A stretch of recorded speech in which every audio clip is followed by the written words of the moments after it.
বানাচ্ছি টক ঝাল মিষ্টি আমের আচার। আমগুলোকে সুন্দরভাবে পরিষ্কার করে ধুয়ে কেটে লবণ হলুদ মাখিয়ে খানিকক্ষণের জন্য রোদে শুকাতে দিয়ে দিয়েছিলাম।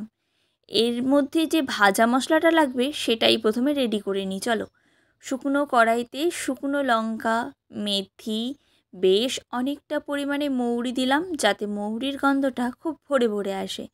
তারপরে অ্যাড করব জিরে, ধনে, আর এইগুলোকে খুব ভালোভাবে ভাজতে হবে, দেখবে একদম যাতে পুড়েও না যায়। এরপরে দিয়ে দিলাম গোটা গরম মশলা, লবঙ্গ, এলাচ, দারচিনি। এগুলোকে হালকা ফালকা করে নাড়িয়ে যখন দেখবে যে একটু ভাজা ভাজা সুন্দর একটা গন্ধ চলে আসছে, তখনই গ্যাসের ফ্লেমটাকে একদম বন্ধ করে দিয়ে ঢেলে দাও শিলনোড়ার ওপরে অথবা মিক্সার গ্রাইন্ডারে। আমি এগুলোকে মিক্সার গ্রাইন্ডারেই পেস্ট করে নেব, তো সেই মতো মিক্সির মধ্যে দিয়ে দিলাম। এবার এটাকে পেস্ট করে নিয়েছি।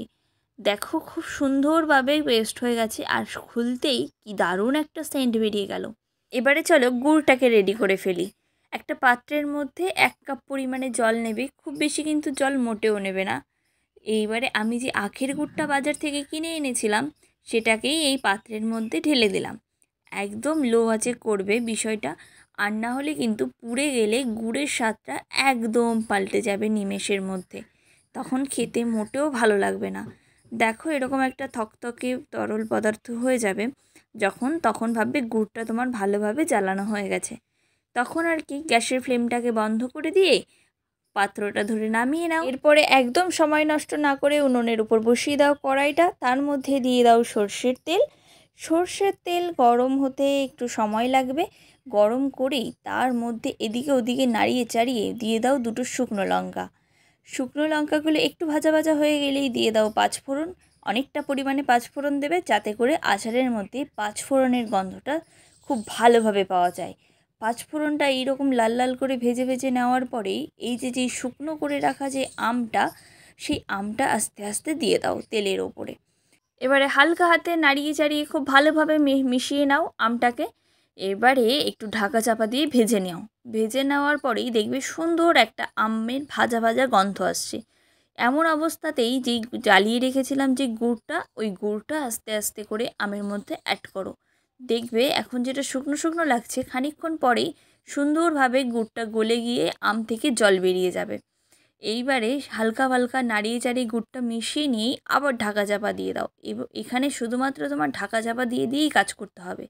ঢাকনা খুলতেই দেখবে কি দারুণ একটা গন্ধ আসবে, আর এরকম ধোঁয়াশা ধোঁয়াশা হয়ে যাবে ফোনের ক্যামেরাটা। এরপরে এরকম এই যে জল বেরিয়েছে আম থেকে, এটাকে কিন্তু আমাকে জ্বালিয়ে নিতে হবে, আর না হলে গুড়ের যে মিষ্টি ভাবটা সেটা কিন্তু একদম পাবে না।